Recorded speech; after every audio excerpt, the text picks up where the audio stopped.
Hello brother, pada video kali ini gue akan bawakan segmen yang bernama Kenapa Sih? Yang menjelaskan layak atau tidaknya suatu anime untuk ditonton menurut subjektivitas dari gue sendiri ya.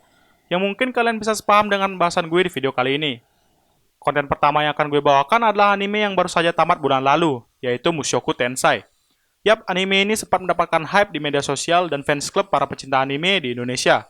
Karena alur cerita yang dibawakan sangat santai dengan konflik menarik bertemakan isekai berjumlah 11 episode. So, tanpa berlama-lama langsung aja kita mulai brother. And let's begin!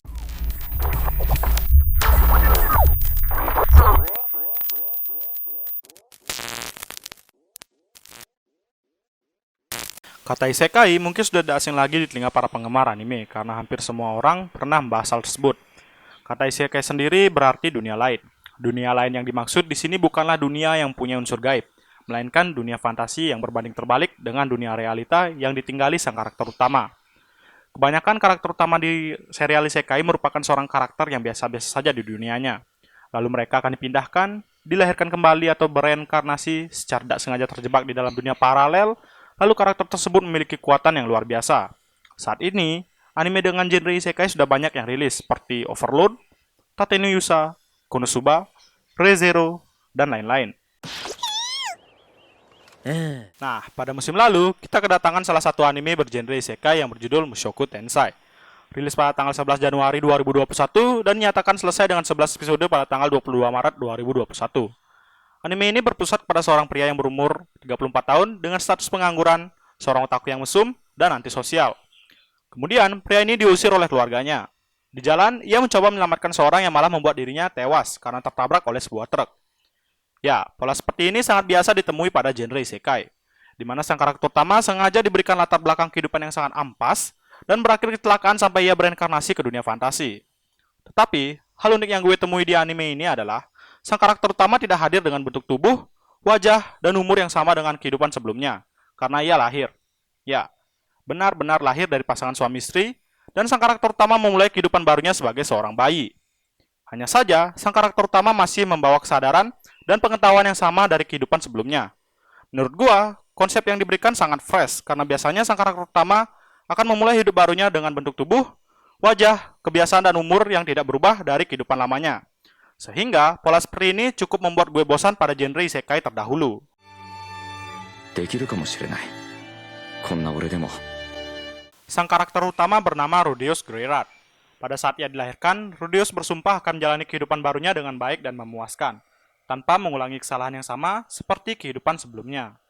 Berbekal pengetahuan orang dewasa, membuat Rudeus belajar dengan cepat mengenai tubuh ibunya. Maksud gua, dunia fantasi yang ia tinggali. なんだこりゃ。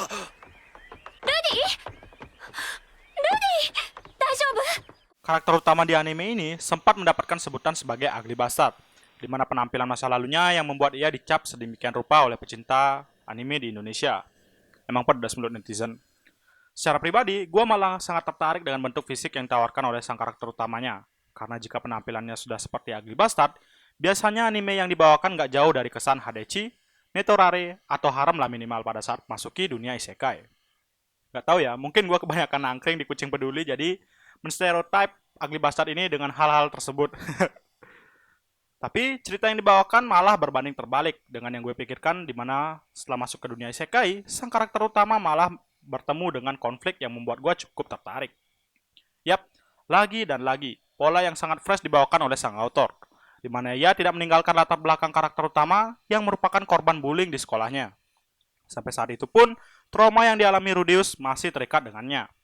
Bisa dilihat ya, betapa mengerikannya perjalanan hidup karakter utamanya yang merupakan korban bullying, sampai ditelanjangi dan diikat di pagar. Bahkan orang-orang yang membuli ini sampai niat banget untuk nunggu di depan rumahnya buat ngeledek. Udah gila emang. Karena tindakan itulah, Rudeus mengalami trauma berat yang mengakibatkan dirinya takut untuk keluar rumah dan bahkan sangat enggan untuk bertemu dengan orang-orang baru. 外でやるんですか？当たり前じゃないですか。 Pola seperti ini kadang sudah jarang ditemui di anime isekai, di mana biasanya para karakter utama sudah tidak punya ikatan apa-apa lagi dengan kehidupan lamanya, dan ceritanya hanya berfokus pada dunia isekai yang ditepatinya saat itu juga. Berbeda dengan Mushoku Tensei, yang masih mengaitkan trauma sang karakter utama di kehidupan yang lama dengan kehidupan barunya, menyediakan konflik yang sederhana namun sangat menarik untuk diikuti, di mana Rudeus harus mampu belajar untuk mengatasi traumanya dan bahkan harus menjalani kehidupannya tanpa penyesalan seperti di kehidupan lamanya. 昨日のことのように思い出す。生前部屋で悶々としながら何度夢見ただろう。 Saat kecil, Rudeus sudah tertarik dengan sebuah buku yang berisikan rapalan mantra-mantra sihir dan mencoba untuk pelajarinya. Dalam satu episode, kalian bisa lihat bahwa Rudeus benar-benar belajar dan mencoba untuk memahami mengenai sihir yang ada di buku tersebut selama bertahun-tahun.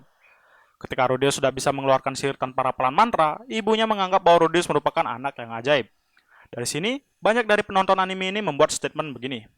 Wah, nggak asik nih, pasti overpower lagi. Berdasarkan statement tersebut, gue agak kurang setuju jika orang-orang sudah menganggap Rudeus sebagai karakter yang sangat overpower. Jika gue lihat, Rudeus benar-benar belajar dari buku-buku yang diberikan oleh ibunya, dan ia menghabiskan beberapa tahunnya untuk belajar sihir-sihir yang notabene itu-itu aja. Jadi menurut gue, hal ini masih bisa dikatakan wajar dan tidak bisa dicap sebagai overpower, karena kita bisa melihat proses yang dilalui oleh Rudeus dalam belajar sihir secara mandiri maupun dilatih oleh gurunya sendiri. 汝の求めるところに大いなる水の加護あらん。 Tidak hanya berfokus pada sihir, namun di dalam anime ini juga terdapat unsur seni berpedang yang tidak kalahnya dengan sihir. Hanya saja, seni pedang tidak banyak dimunculkan potensinya dibandingkan dengan sihir-sihir yang disajikan dalam anime ini. Hal ini juga berkaitan dengan Rudeus yang tidak pandai menguasai seni pedang. Padahal, ayahnya bernama Paul merupakan seorang satria yang cukup handal dalam menguasai seni pedang. Oleh karena itu, ayahnya meminta salah satu kenalannya untuk mengajari Rudeus seni berpedang sebelum memasuki Akademi Sihir. Sebenarnya, jika gue lihat-lihat dari awal sampai akhir episode, anime ini lebih berfokus ke pengenalan karakter-karakter serta pengembangan alur ceritanya yang santai. Jadi, menurut gue, pengembangan elemen sihir dan pedang di anime ini masih bisa dikatakan sama-sama 10% lah. Sisanya berfokus pada beberapa konflik yang disajikan selama pengembangan alur cerita di dunia sihir dan pedang ini. Cukup cerdas menurut gue untuk awal-awal perilisan anime Mushoku Tensei, karena kalau maksa ngeras dengan beberapa scene atau konflik yang cukup intens tanpa pengenalan karakter dan alur cerita, menurut gue agak sedikit membingungkan dan akan membuat animenya menjadi monoton.